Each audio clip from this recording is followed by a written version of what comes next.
Hello and welcome to the Sloan-C workshop, Are Your Students Learning What You Are Teaching? Over the next 10 days, we hope to provide you with some tips, tools, and ideas to increase the learning in your online courses.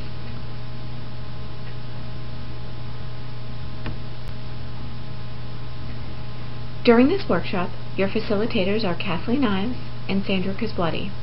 We have both worked online for numerous years in college courses and developing workshops. In these, we have assessments to help measure what individuals are learning and have learned, and we are excited to share our ideas and thoughts with you. Each of you brings experience into this workshop as well. We look forward to you sharing tips and resources during our 10 days together.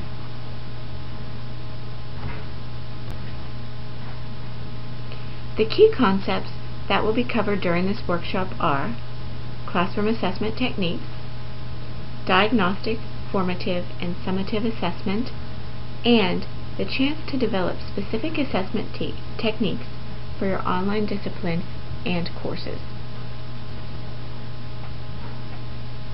There are 3 basic types of assessment techniques that can be used during the learning process. The first one is diagnostic assessment. This can be used at the beginning of a course or module to help measure what students know before they start class. This can be used as a baseline to start with for how to create learning activities and resources in your class. If you're teaching a class for the first time, it can be a good idea to try and figure this out to help you gauge what students know and don't know. With that being said, each time a class is taught, your students' knowledge coming in will be slightly different, and each class tends to take on its own personality. From the student's perspective, this is a good way to judge what they know when they start your course. Formative assessments can occur during the learning process. They can be graded and non-graded activities to see what students are learning along the way. As the professor, you can take the assessment results and adapt future learning based on what your students have learned. Formative assessment is a great way to get immediate feedback to students on different topics. Summative assessment occurs at the end of a learning process. It is used to help measure what has been learned. At this point, the course is over or a learning module has finished and you are moving on to the next objective. You do not normally go back into instruction on that area. The goal here is to measure the learning that has occurred. So, where to begin? Designing an online course opens up a huge opportunity to create an active learning environment for your students with almost infinite possibilities. The best place to start is with your course learning objective. What is it that you want your students to learn from working through your class? Brainstorm different activities and assessments that allow them the chance to learn these objectives. It can be very helpful here to think about your population of students and what type of skills and abilities they come into class with to help you design your learning materials. In the past, some professors have found course mapping a good way to link objectives to resources and assessments. Now, when you're developing your assessments, please make sure that they are student-centered.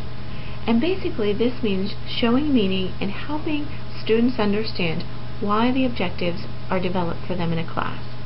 The why is very important. As humans, we like to understand why we're doing something. And try and resist the urge of developing assessments that are easy for you to grade if they're not helping reinforce learning and materials for your students. Over the next few slides, you will learn more about the content of this workshop. The workshop learning objectives for this course are to review classroom assessment techniques, understand the difference between formative assessment and summative assessment, analyze how the assessment techniques can be used in your online courses, and develop specific assessment techniques for your discipline and courses. As you work through the workshop, test us to see if we are providing opportunities for you to learn the different objectives. If we're missing something, let us know. Our first synchronous activity is a live chat. This is an opportunity to meet with other workshop participants to discuss assessment via text-based typing to share thoughts and ideas. We hope that you are able to join us and share your ideas. There are workshop readings that can help provide you with information about assessment. This is meant to be an introductory workshop in assessment, so if you have advanced skills, please do not feel obligated to read all of the material if you already know the topics. Again, it's meant to help you, not hold you back. Then there are workshop discussions that are located in Block 3 of the workshop. This is a great opportunity to share your knowledge and even questions with the group about assessment. If you are looking to earn a certificate of completion for the workshop, please make sure to have at least 3 substantial posts throughout the discussion boards. And finally, at the end of the workshop, you'll have the opportunity to develop assessments specifically for your online course. This is where you get to be creative and apply these principles to your future online courses. Here you'll see the workshop graded assignments if you're hoping to earn a certificate of completion.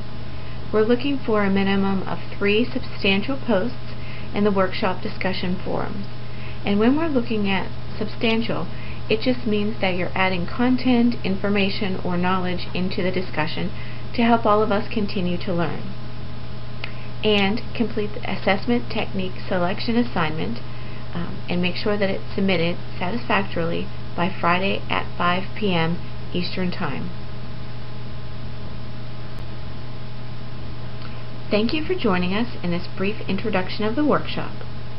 We look forward to working and learning with you over the next 10 days. Please join us in as many activities as your time permits over the workshop. If you have any questions, let us know in the help forum so that we can help you get the most out of the workshop experience.